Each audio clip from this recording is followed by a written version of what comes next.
y cómo nosotros pasamos y están asilvestrados totalmente, ¿no? Los niños están mal. Yo lo que sí siento es que, por un lado, sí somos muy pasotas. Yo, bueno, además yo soy una mala madre de toda la vida, ¿no? Pero sí reconozco que tengo sentido de culpa y lo hablo con otras madres que se han llevado a sus hijos del país y no los sobreproteges en el sentido de te voy a abrigar, te voy a dar antibiótico a morir, ¿no?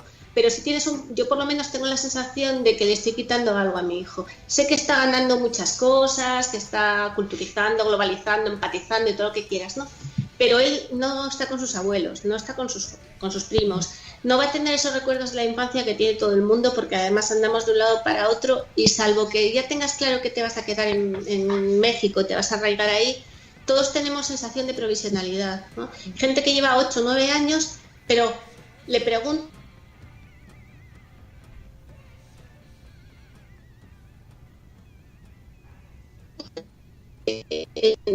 buscándolo, pero sí tengo más manga ancha muchas veces porque confieso que me siento en parte eso, culpa por hacerle esto.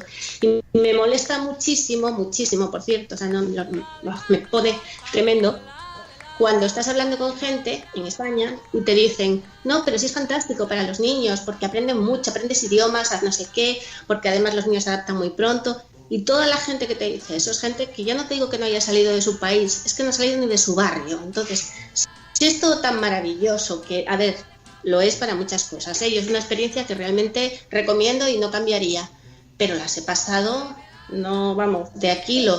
Y mi hijo pasó 6 meses todos los días llorando porque quería volver a España, mamá, te suplico, de rodillas y llorando. Se quería ir aunque fuera a vivir con sus abuelos, a vivir debajo de un puente, a donde fuese. Y él era feliz en el colegio en España, jamás me dijo un día no quiero ir, o sea, era angustioso. Y su padre estaba de viaje todo el tiempo y todo eso me lo chupaba yo. Entonces era realmente horroroso. Y cuando alguien que te digo, no ha salido de su barrio te habla de las maravillas, yo es que me tiraría la yugular, la verdad. Lo que pasa es que es muy distinto, yo creo, el ser expatriado, una pareja sola sin hijos o una persona sola sin pareja. Eso es la maravilla. Claro, eso es la maravilla. Realmente, por un lado, como bien dices tú, Maripaz, pues tienes la parte del enriquecimiento cultural que adquieres viajando por el mundo, pero por otro lado, efectivamente, al final dices de dónde soy, dónde estoy, y los niños eso lo notan mucho. Yo también, cuando traje a mi hijo con 13 años en una edad absolutamente del pavo, bueno, lo pasamos muy mal hasta el punto de que se regresó a España, ¿no? Y todos hemos pasado y hemos sufrido eso. Pero yo creo que una de las cuestiones más importantes o más, y antes lo hacías tu mención, aparte de la educación, que ahora seguiremos con la educación, es el tema de la sanidad, yo creo. O sea, lo que tú decías aquí, los médicos, tú estás acostumbrado a un sistema médico, no decimos ni si es mejor o peor, y ahí quiero que intervenga en este caso Marían, porque precisamente ya nos habló en su día del Seguro Popular. Ella trabaja en el Seguro Popular y bueno, ahí ya ha abierto el micrófono y ya se oye también al peque. Marían, tú Dime. aunque tú no estás directamente trabajando porque estás en la parte de oficinas, pero la parte de sanidad, sí, la parte de salud para tus hijos, tú no... Un momento, porfa. Sí. Está bueno, ahora sino que nos conteste ella. Esta parte, Elena, tú sí la has notado mucho, la parte de pues, los médicos. Ya sabemos que queremos que un poquito mejore la sanidad española. México es un país altamente medicalizado, pero está medicalizado desde el momento en que te embarazas, desde el momento que quieres buscar un bebé, ya te hacen ir a 25.000 consultas que no son necesarias en absoluto, te buscan 25.000 enfermedades y demás. Hay algo que me parece muy curioso en México, que además se inventan vacunas, se inventan enfermedades. Hay un caso muy curioso de Polanco, de un médico que no recuerdo el nombre de Polanco, que tiene un porcentaje altísimo de niños con una enfermedad en los riñones grave, muy grave. Estos niños, cuando se han ido a ver con otros pediatras, resulta que es mentira esa enfermedad. Es una enfermedad que les limita la dieta, que tiene 1000 complicaciones, tiene un porcentaje bajísimo, y México es una de las ciudades que tiene mayor porcentaje de esta enfermedad del mundo. Y es porque este pediatra está sobrediagnosticando. O sea, la sobrediagnosis en México es brutal. Yo jamás había escuchado tantos niños con reflujo. La cantidad de cosas que se venden aquí para el reflujo, que son los gases de toda la vida. Claro. Pues los gases aquí es una enfermedad grave que necesita operación, que necesita 20.000 medicamentos. Todo eso que para nosotros es normal, que te aguantas los 3 primeros meses con los gases, aquí es un viacrucis de médicos hasta que los niños pasan los 3 meses y te lo quitan los gases, ¿no? Y eso te lo cura el pediatra de 200 pesos de la colonia popular, es el que te dice, señora, son gases, déjele de meterle porquerías a su hijo. A mí el otro día me contaba una mamá de la escuela de mi hija, que claro, que es que su hijo lo pasó muy mal de bebé. Lo pasó tan mal que ya no puede tomar antibióticos porque no le hacen efecto. Pero qué bueno su pediatra, que lo sacaba siempre. Y te quedas así, dices, ¿qué tanto tiene que haber pasado este niño para que con 7 años ya no pueda seguir tomando antibióticos? Obviamente, a mi hija le han dado antibióticos con una gripe, que es algo vírico, por si acaso. Pero a ver, es una gripe, es influenza, es viral. No, es que tiene un poquito roja la garganta por si acaso. Señora, tiene casi 40 de fiebre, ¿cómo no la va a tener roja, no? Claro. O sea, son cosas que hay un problema de salud grave en México, además. O sea, hay un problema muy grave de ética médica. Pero quitando eso, el tema de conseguir un pediatra que no sobremedique es algo que más nos preocupa a las españolas. Ay, perdón. Sí. Que como no te veo... Sí, Paz. 2 anécdotas que yo me quedé tiesa. Una fue, ¿te acuerdas cuando hicimos aquella campaña para donar sangre, Elena? Ah, sí, Bueno. sí, esa fue muy buena, pues, sí. Aparte de las preguntas que te hacían, que todavía no sé por qué me preguntaban mi religión y cuando tuve mi primera relación sexual, la verdad no sé qué pintaba. Muy importante para Pero es que saber para extraer la sangre. Sí, súper importante, porque además, oye, si soy una promiscua, no tengo por qué decirlo y te hacen analíticas, bueno, ahí se puede.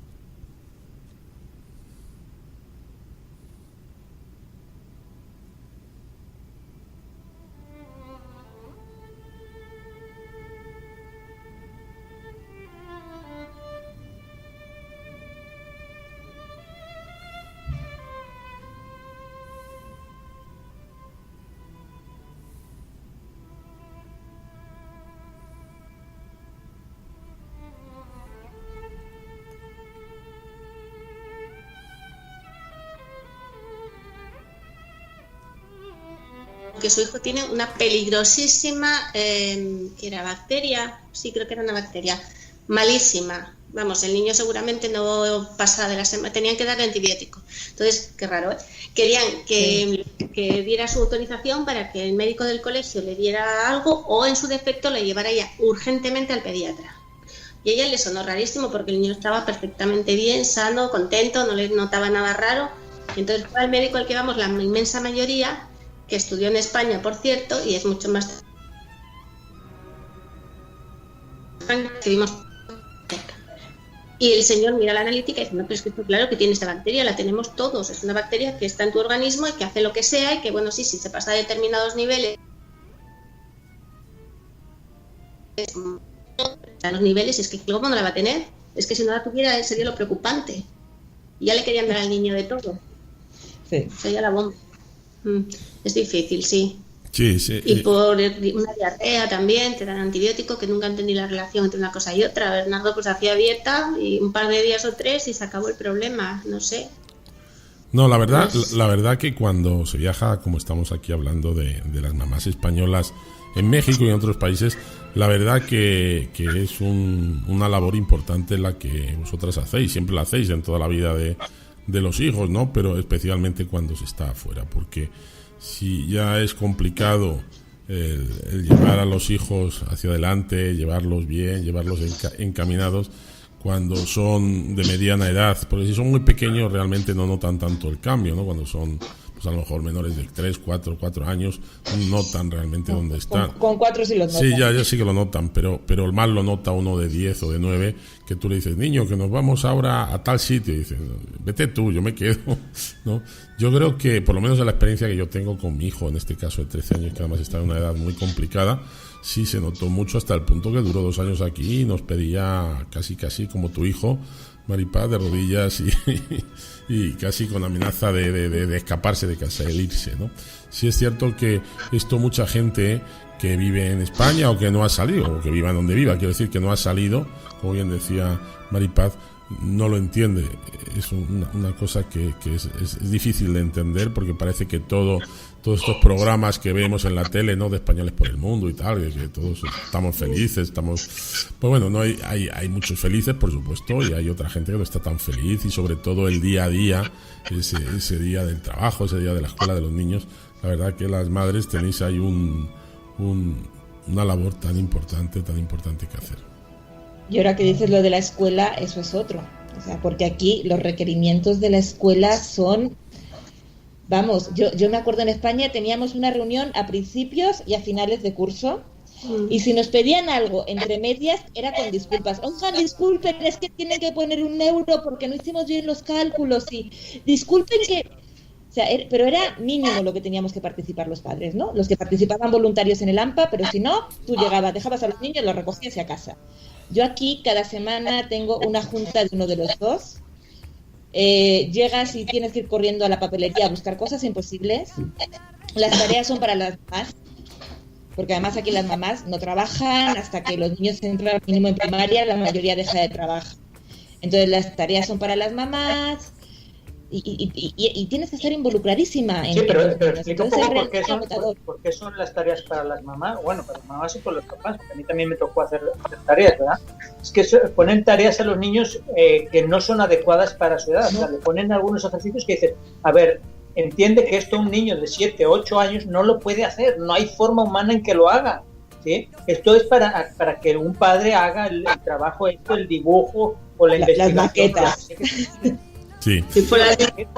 El otro día en un colegio, era para los de kinder, además, una de las mamás españolas de tal, les tenían que montar los niños una pyme, sí. Y yo pensé, pues yo qué sé, haces una... No, esta mujer se decidió por las galletas, pero tenía que presentar el producto, pues tenían que poner un stand, hacer un plan de marketing, te lo juro, de envasado, de distribución, bueno, alucinantes. Era difícil hasta para una madre, y eran niños de kinder, y de verdad creen que eso lo va a hacer un niño.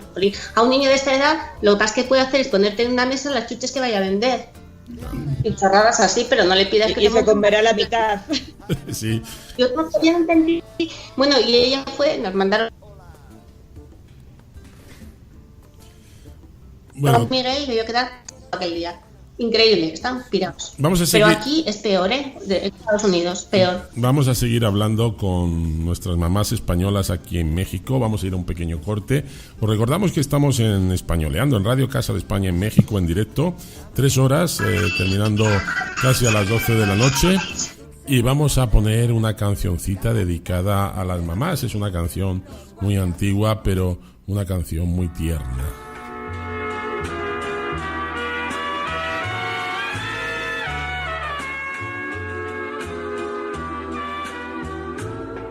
Madrecita del alma querida, en mi pecho yo llevo una flor. No te importa el color que ella tenga, porque al fin tú eres madre, una flor. Tu cariño es mi bien, madrecita, en mi vida tú has sido y serás el refugio de todas mis penas y la cuna de amor y verdad.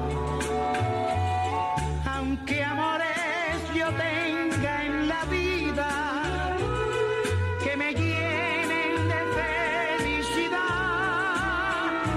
como el tuyo jamás, madre mía, como el tuyo no habré de encontrar. Madrecita del alma querida, en mi pecho yo llevo una flor. No te importa el color que ella tenga, porque al fin tú eres madre, una flor.